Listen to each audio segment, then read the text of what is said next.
अब एक अलग ही कॉन्सेप्ट होता है, एडिशनल कॉन्सेप्ट, मजेदार। दो टाइप की मार्केट होती है इम्परफेक्ट में, मतलब जो अभी हम एक्सप्लेन कर रहे हैं फॉर्म्स ऑफ मार्केट में। जब चीजें, जब chapter he forms of market है तो वहां बहुत ज्यादा डिटेल में आएंगी। अभी मैं आपको बस एक ब्रीफ इंट्रो दे रहा हूँ ये क्वेश्चन समझने के लिए। इम्परफेक्ट कंपटीशन क्या होता है आद्या?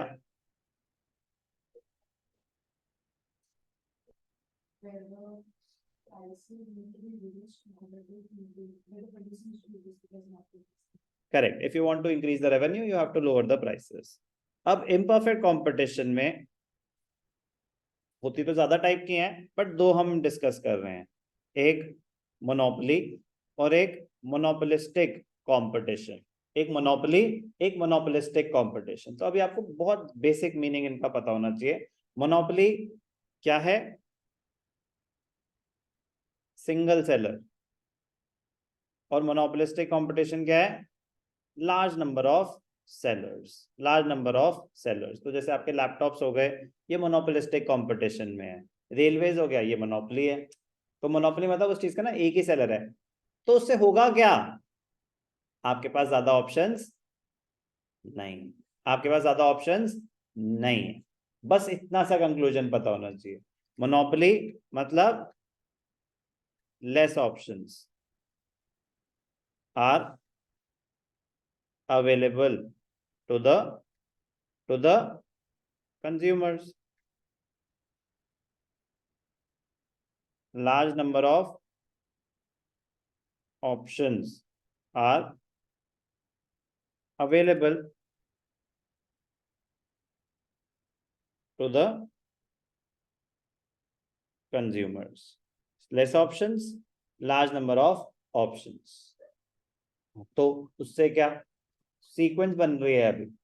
इम्परफेक्ट कंपटीशन में दो टाइप की market, monopoly, monopolistic. Clear? Monopoly single seller, monopolistic large number of sellers. और कोई मतलब ही नहीं है हमें अभी। तो सिंगल सेलर से क्या, कंज्यूमर के पास ज्यादा ऑप्शन नहीं है। मोनोपोलिस्टिक में कंज्यूमर के पास बहुत सारे ऑप्शंस हैं। तो सर उससे क्या? अब मोस्ट इंपॉर्टेंट पॉइंट,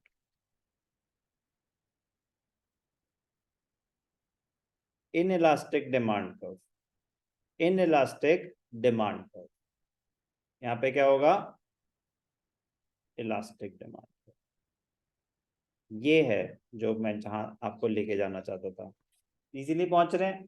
जब आपके पास ऑप्शन ही नहीं है तो इलास्टिसिटी लो होगी ना, रिस्पॉन्सिवनेस लो होगी, प्राइस बढ़ भी गया तो क्या आपके पास ऑप्शन है कुछ और खरीदने का? नहीं है। तो डिमांड गिरेगी? ज्यादा नहीं। डिमांड गिरेगी? ज्यादा नहीं, क्योंकि आपके पास ऑप्शन नहीं है। Elasticity, degree of responsiveness. और ऑप्शंस हैं, एचपी वालों ने अगर प्राइसेस बढ़ा दिए डेल ले लेंगे, कोई और ले लेंगे। एप्पल वालों ने कुछ ज्यादा ही प्राइसेस बढ़ा दिए, कोई बात नहीं, हम सोनी का ले लेंगे, कुछ और ले लेंगे। बहुत सारे ऑप्शंस हैं।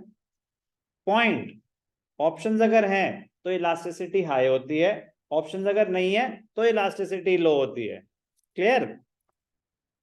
हाँ तो सर फिर डिमांड कर्व की शेप कैसी होती है? Higher the elasticity, flatter the curve, और स्टीपर द कर्व?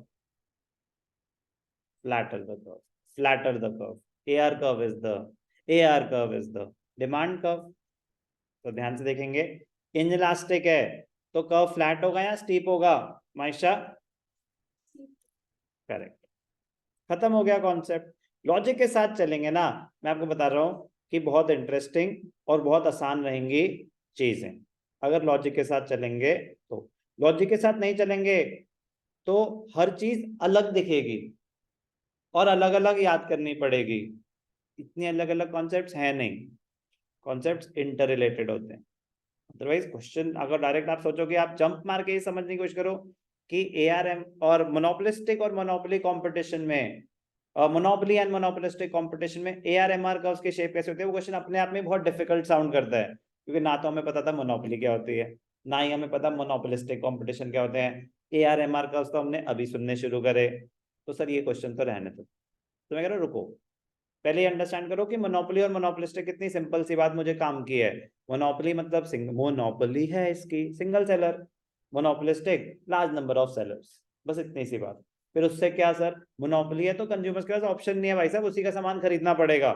तो डिमांड गिरेगी अगर प्राइस बढ़ेगा, ज्यादा नहीं, तो इनइलास्टिक डिमांड है।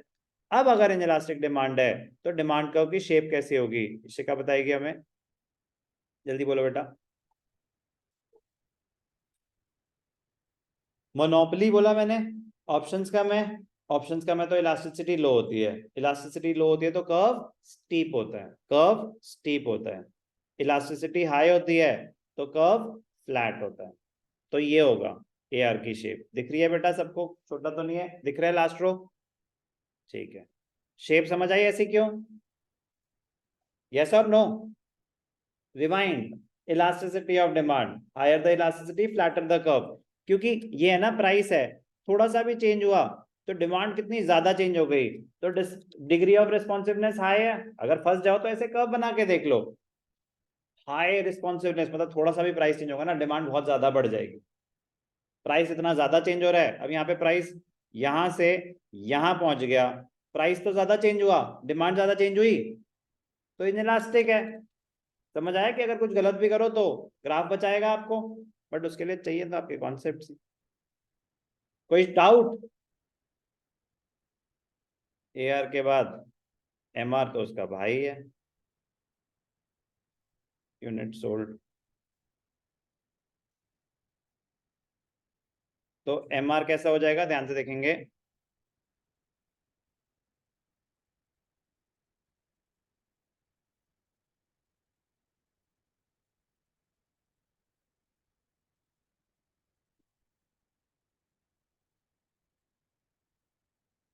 एम आर में बस उसके नीचे दिखाना है डाउनवर्ड स्लोपिंग, उसको बस नेगेटिव ले जाना है, ए आर नेगेटिव नहीं हो सकता, समझ आया? तो ये फर्क है M R A R curves में।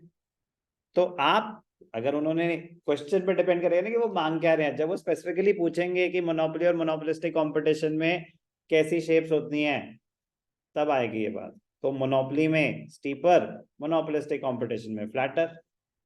अभी समझ आ गया ना ये पॉइंट, मुश्किल नहीं है, क्लियर है, इंपॉर्टेंट है।